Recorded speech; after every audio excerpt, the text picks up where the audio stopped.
జై సద్గురు మహారాజుకు జై. 37వ శీర్ష పద్యము పరమార్థ జ్ఞాన ప్రకాశం అనే గ్రంథము నుండి తెలుపబడింది. పంచభూతంబుల పరివర్తనం మెల్ల తనువులో తరచిన ధన్యులారా, సృష్టి ధర్మము నెరిగి స్వస్థానమిది అని పుట్టుక మూలముగన్న పుణ్యులారా, సకల ప్రాణులలోన చైతన్యమూలంబు తావుగనని ఎట్టి తపసులారా, సకల ప్రాణులలోన చైతన్యమూలంబు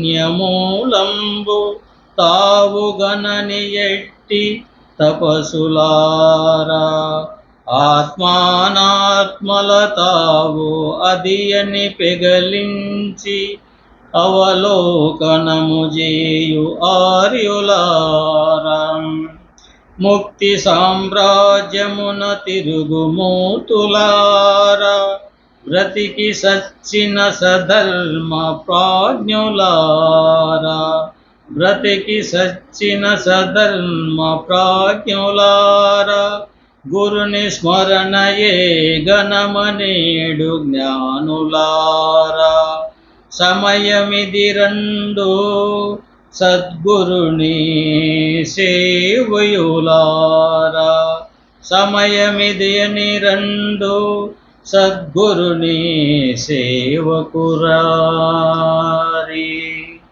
అనగా అచల ఋషి దువ్వూరు రామయ్య స్వామి ఇలా తెలుపుచున్నారు. పంచభూతములను దాని పరివర్తనం ఎలా చెందుతుందో తనువులో తరచిన వారికి మాత్రమే ఆ ధన్యత లాభము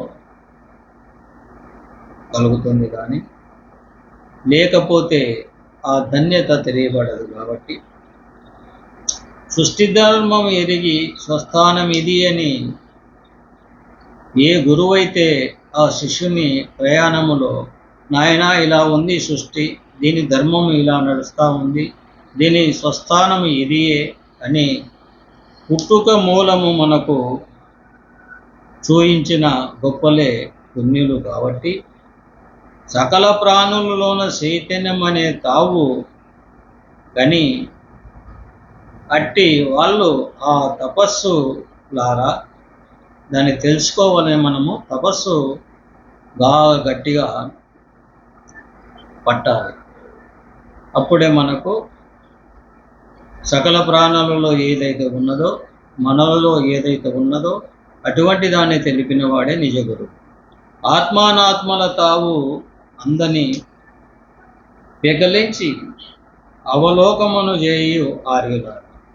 ఆత్మ అనేది నాత్మల అనేది అన్నిని మనము కొన్ని ఖండార్థాలలో కృష్ణ ప్రభువులు కూడా దీన్ని మనకు వర్ణం చేసినాడు. కాబట్టి పూకుడేళ్ళ కాడికి ఎలా ఎగలించమని చెప్పినాడో వింటేనే పూకుడేళ్ళ కాడికి ఎప్పుడే కానీ ఎగలించలేరు, దీన్ని కంటేనే మాత్రము ఎగలించగలరు.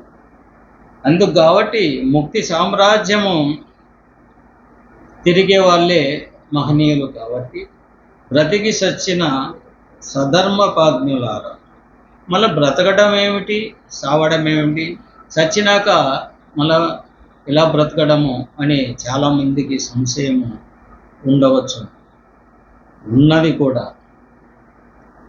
ఎప్పుడైతే మనము గురువాక్యం మీద మనము ఎప్పుడైతే ఆ స్థితి పొందామో ఈ జన్మలో ఇక్కడనే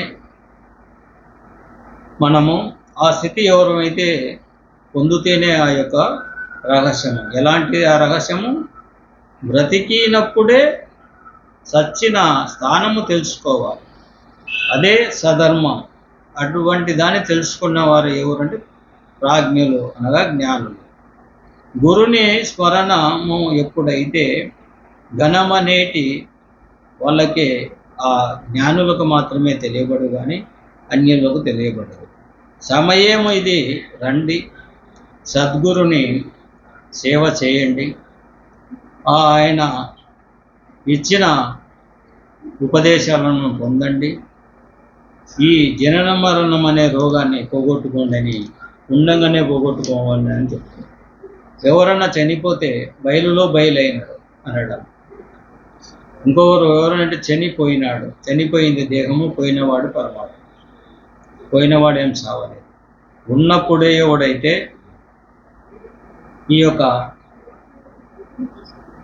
జ్ఞానము పొంది జ్ఞానాతీతమైన పరమాత్మను, పరమాత్మకు అతీతమైన పరిపూర్ణాన్ని స్పష్టంగా తెలుసుకుంటాడు, స్పష్టంగా అనుకుంటాడు.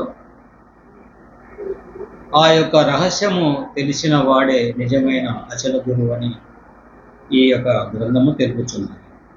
జయ సద్గురు మహారాజు జై.